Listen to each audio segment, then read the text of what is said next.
10 حقائق لا تعرفها عن ميسي.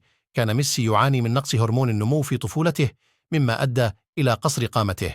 بدأ ميسي مسيرته الكروية مع نادي نيولز أولد بويز، ثم انتقل إلى برشلونة وباريس سان جيرمان، والآن يلعب مع إنتر ميامي.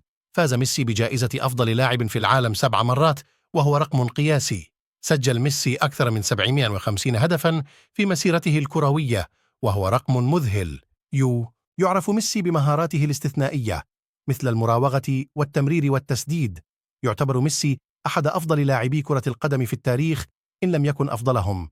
يعرف ميسي أيضاً بأعماله الخيرية، حيث تبرع بملايين الدولارات للجمعيات الخيرية.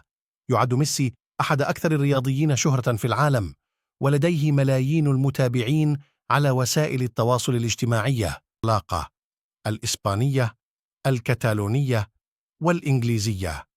يحب ميسي قضاء الوقت مع عائلته، ولديه 3 أطفال من زوجته أنتونيلا روكوزو.